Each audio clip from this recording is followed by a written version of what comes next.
Ever dream of a society where everything runs smoothly? Yeah. Where justice prevails and everyone's like, yep, I know my place. Sounds pretty utopian. It does, right? Yeah. And that's exactly what Plato was going for in his masterpiece, The Republic. Oh, Plato. Always aiming for the ideal. Yeah, and you've given us James Orr's 2023 analysis to work with. So today we're taking a deep dive into this classic text. We're going to uncover its most enduring ideas and see what we can, apply to our messy modern world. All right, let's get philosophical. What struck you first about the Republic? Okay, the first thing that, jumped out at me in Orr's analysis was that Plato sets the whole dialogue outside the city of Athens. Like, the characters are literally having this huge philosophical debate in the countryside. There's got to be a reason for that, right? Absolutely. By putting the conversation outside those city walls, Plato's kind of signaling that his ideal society, this republic, is totally different from anything Athens had going on. So we're not talking let's tweak Athenian democracy a bit. It's way more radical than that. Oh, yeah. It's a complete departure. He's proposing a whole new system. So he's like, scrap it, start over. Bold move, Plato. But before we even get to his grand vision, we got to start with the basics. What does he even mean by justice? You're right. Can't build a just society if you don't even know what justice is. Exactly. It's like step one, define your terms. And Orr points out that Plato doesn't shy away from this. He looks at a bunch of competing definitions, he tackles that whole might makes right argument head on.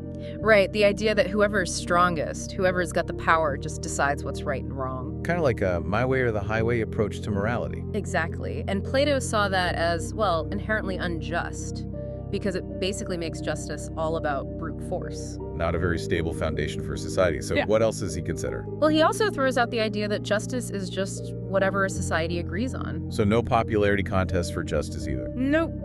Not gonna cut it for Plato. He wants something more solid. More grounded. Okay, I'm hooked. So how does Plato define justice then? What's his big idea? Here's where things get super interesting. This is where his famous city-soul analogy comes in. He's basically saying that to understand justice in a society, we gotta understand justice within an individual person. Whoa, hold on. He's connecting how a whole society is set up to what's going on inside a single person's mind. Exactly. He believed the human soul has three parts: reason, spirit, and desire. Okay, I'm following so far. Break those down for me. Sure. So reason, that's the part that thinks, makes decisions. It's the wise ruler of your inner world. Then there's spirit. Spirit, like our energy and drive. More like courage and willpower, the part that supports reason and gives you that get up and go. And finally, there's desire. This stuff we want, all our appetites and cravings. Exactly. Now, for Plato, a just soul is one where these three parts are in harmony. Reason's in charge, spirit backs it up, and desire needs to be kept in check. So it's like a well-balanced team, right? You got the strategist, the muscle, and someone's got to keep everyone focused on the goal. That's a great analogy. Now here's where it gets even wilder. Plato says a just city mirrors the structure of a just soul. Wait, really?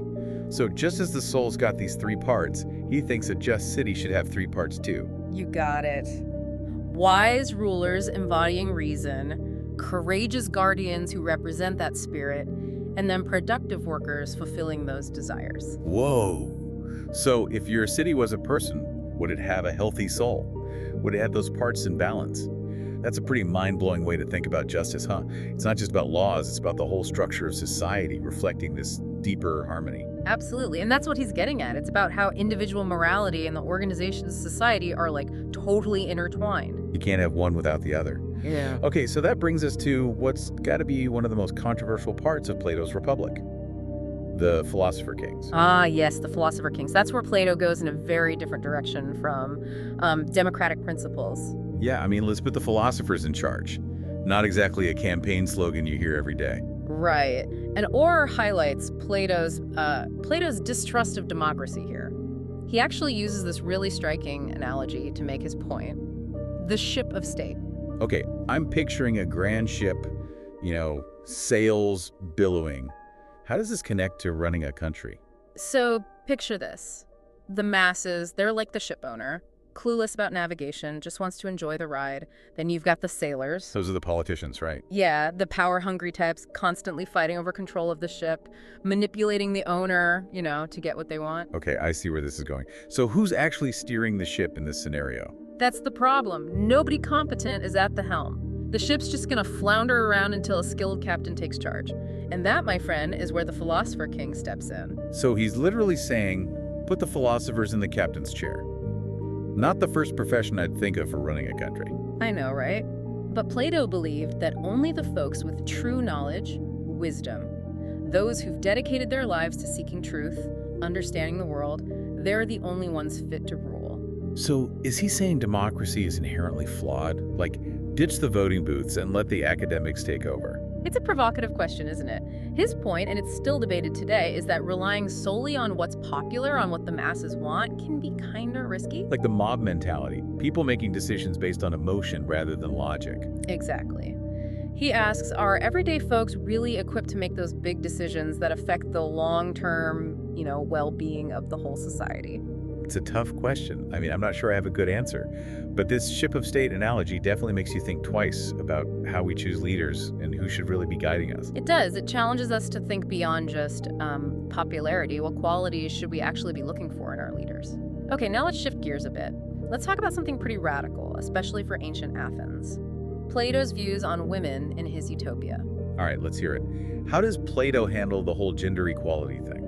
This is where his ideas really stand out from the norms of his time, or explains that, unlike most folks back then, Plato actually argued for equality between men and women. Wait, really? That's huge, especially considering women in Athenian society basically had zero rights. Totally, it was revolutionary. He believed that women, just like men, had the capacity for reason, for courage, even leadership. So he wasn't just paying lip service to equality. He actually saw women as capable of, holding positions of power, Right. even being philosopher kings. Exactly. He even suggests women could be guardians, rulers, all based on their abilities, not on their gender. Wow. It makes you wonder how many of our own ideas about gender roles are just stuff we've inherited, things we've never really stopped to question. And here's Plato, thousands of years ago, challenging those assumptions. Yeah, it's a reminder that sometimes, the oldest ideas can be the most forward-thinking. Okay, now for a twist. Plato had this really unexpected take on art. He basically wanted to banish poets and artists from his ideal city. No poets allowed. It does sound extreme, right? But Plato had some pretty deep concerns about the influence of art on individuals and on society as a whole. So it's not just that he thought art was frivolous. He was genuinely worried about it. Why? Or explains that Plato believed art mainly appealed to our emotions, not to our reason. Okay, so he's worried about art making us, irrational. Yeah, and he was worried that it could distract us from pursuing truth and knowledge, even lead us astray with false depictions of reality. So it's not just that art can be beautiful. He's saying it can also be a lie, right? In a way, yeah. He saw art as a form of imitation, a shadow play that only represents reality but never captures the real essence of things. It's like he's saying a painting of a tree is not the real tree, just a copy. And maybe we start to value the copy more than the actual thing. That's a good way to put it. And while we might not agree with this whole censorship thing, his concern about art's power, its ability to sway our emotions, it's still relevant today. I mean, think about the influence of media, of propaganda, even social media. It's like Plato's giving us this warning across the centuries. Be careful what you let into your mind, because those images, those stories, even the beautiful ones, they have power, and not always for good. Exactly. His critique of art, as radical as it might seem, it forces us to ask, how do we consume information? Are we letting ourselves be manipulated by images and stories, or are we engaging with them critically? Deep stuff. All right, so we've covered a lot of ground already. Plato's unique definition of justice, his vision of that ideal city, his kind of controversial thoughts on democracy, and his preference for these philosopher kings, plus his views on women, which, wow, ahead of their time, and then his surprising take on art. Where do we go from here? What else is there to unpack? Well, now that we've got the basics, we can dive deeper into some of his more mind-bending concepts. Yeah. Ooh, I'm ready for it. Bring on the mind-bending. All right, next time we'll explore his idea of the noble lie and how it fits into his vision of a just society. We'll also take a look at the allegory of the cave, which, let's just say it gives us a pretty profound look into Plato's theory of knowledge. Sounds like this journey into the Republic is just getting started. I have a feeling it's going to be a wild ride. Oh, it always is with Plato. Buckle up. Welcome back to our deep dive into Plato's Republic. All right, so last time we left off with Plato's pretty surprising take on art, basically saying, poets, you're out of here, no room for you in my perfect city. He seemed really suspicious of anything that messed with our emotions, anything that pulled us away from pure reason. Right, right. He was all about keeping those emotions in check. And that actually leads us to one of the most, one of the most controversial and kind of mind-blowing parts of the Republic, this idea of the noble lie. But okay, noble lie. That's an interesting combo. It's like a good lie. I'm intrigued. What is that exactly? And why would Plato think a just society needs a lie, noble or otherwise? Well, remember how we were talking about, remember how Plato believes that a just society is like a mirror image of a just soul? He argues that for society to actually work, to function well, everyone needs to be on the same page. Like, they need to understand their place, their purpose. So it's like a shared story, a myth maybe, that kind of binds everyone together, a sense of like, we're all in this together? Exactly. A shared identity, a common goal. And Plato argues that sometimes to achieve that unity, you might need a bit of, let's say, creative storytelling, and that's where the noble lie comes in. So it's like lying for good cause, a little white lie for the sake of social harmony. You could put it that way, yeah. The noble lie is supposed to instill beliefs and values that make society more cohesive, more stable, even if those beliefs aren't, strictly speaking, true. Okay. It makes me think of those patriotic myths we hear growing up, stories about national heroes, that kind of stuff. Sometimes those stories are, well, maybe a little exaggerated, embellished. Are those noble lies? I mean, is it okay to tell those kinds of stories if they inspire people, if they create a sense of unity? That's a great example, and it really gets at the heart of the ethical dilemma Plato's presenting here. Is it ever right to deceive people, even if it's for what seems like a good reason? His most famous example of a noble lie is this thing called the myth of the metals. The myth of the metals. All right, lay it on me. What's that all about? So Plato says, imagine telling citizens that when they're born with different metals in their souls. Gold, silver, or bronze. Like literally in their souls. That's a pretty wild image. It is, right. And he says that the metal you're born with determines your role in society. So if you're born with gold, you're destined to be a ruler. Silver, you're a guardian. And bronze, well, I guess you're stuck as a worker. Yeah, it does create a pretty rigid hierarchy. And remember, Plato believed that people's natural abilities were different, and a just society needs to reflect those differences. So he sees this myth of the metals as a way to make sure everyone accepts their place, without questioning it too much. Like, it's fate, it's the metal in my soul. Exactly. No need to rock the boat if you think your role in society is, like, divinely ordained.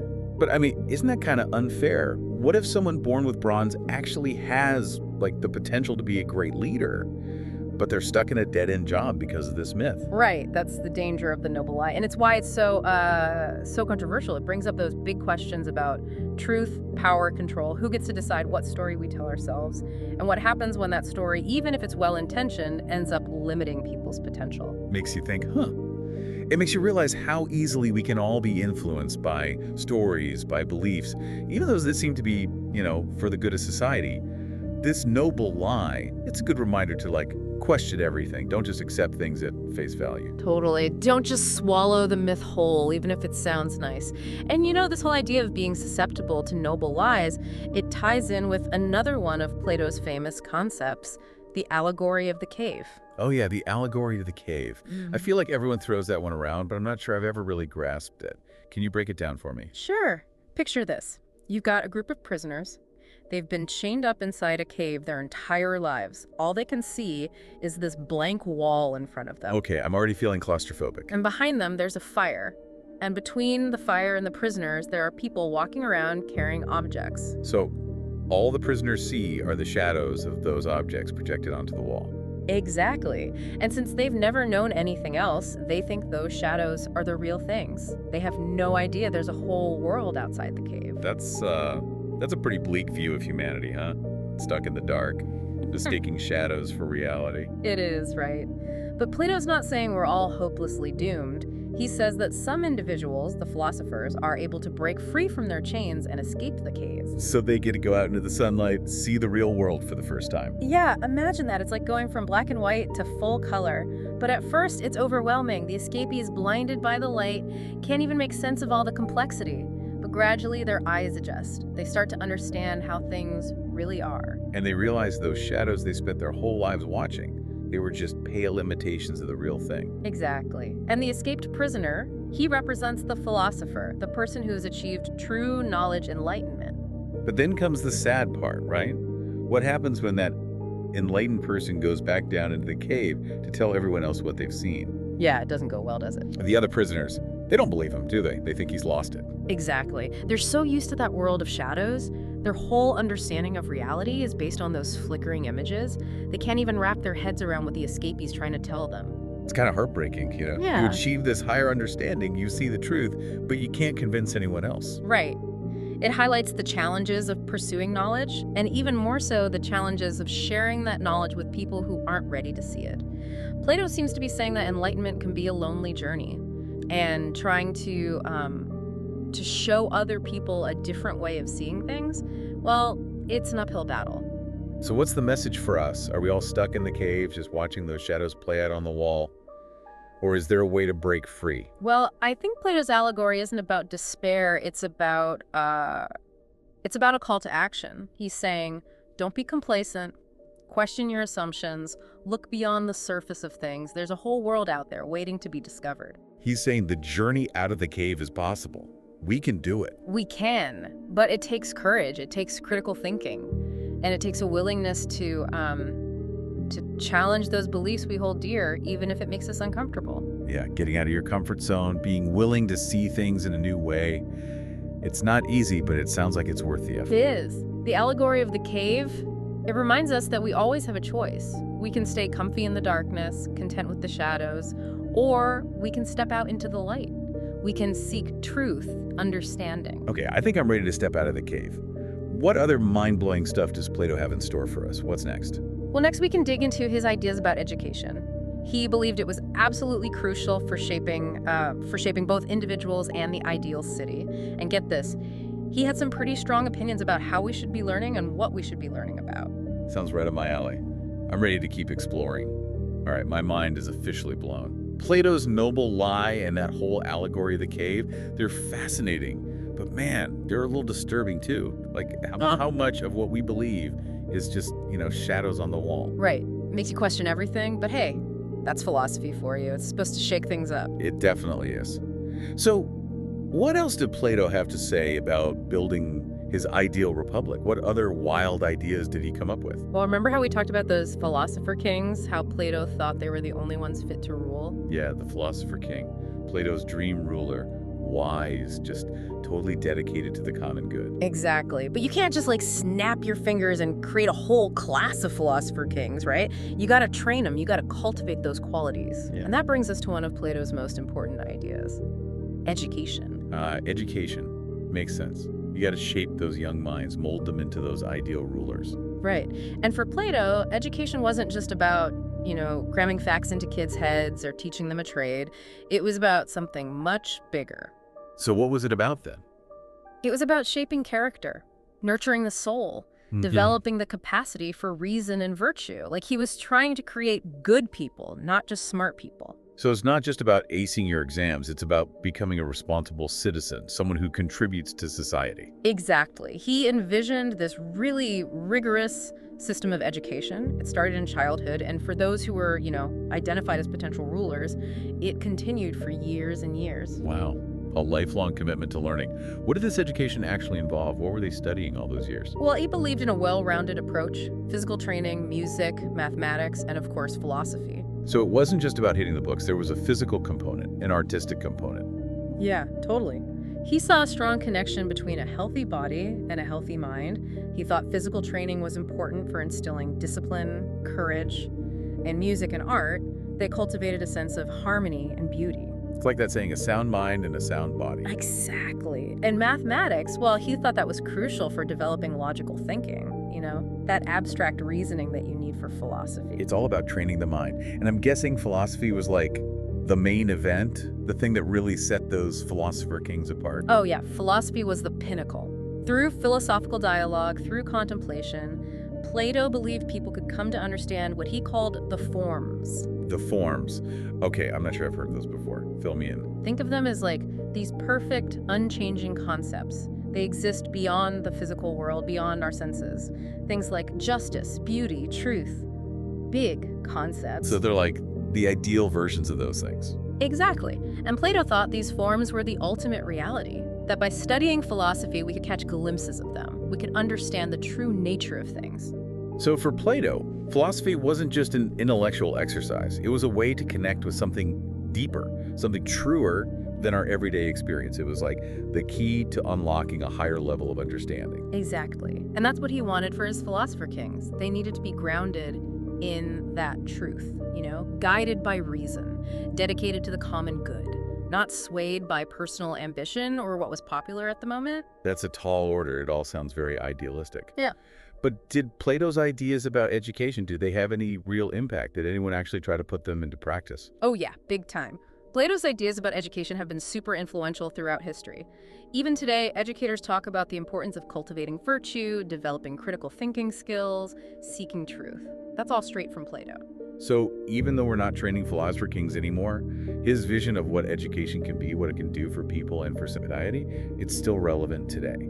Absolutely. He challenged us to think about what education should be about. It's not just about filling our heads with information. It's about becoming better human beings. It's about using our knowledge to make the world a better place. And that's a powerful message. All right, so we've reached the end of our deep dive into Plato's Republic. We've covered a lot of ground. His definition of justice, his ideal city, his thoughts on leadership, gender, art, and now education. What's the big takeaway here? What do we walk away with? Well, even though Plato wrote the Republic centuries ago, the questions he grappled with are still relevant today. What does it mean to be just? How should we govern ourselves? What's the best way to live together? Those are big questions, and there are no easy answers. Right, but I think that's the point. It's the journey of exploring those questions, of challenging our assumptions, of grappling with these complex ideas. That's what makes life and learning so enriching. Well said. Plato might not have given us all the answers, but he definitely gave us a lot to think about. And that's a wrap on our deep dive into the Republic. Thanks for joining us on this philosophical adventure. We'll see you next time for another deep dive into the world of ideas.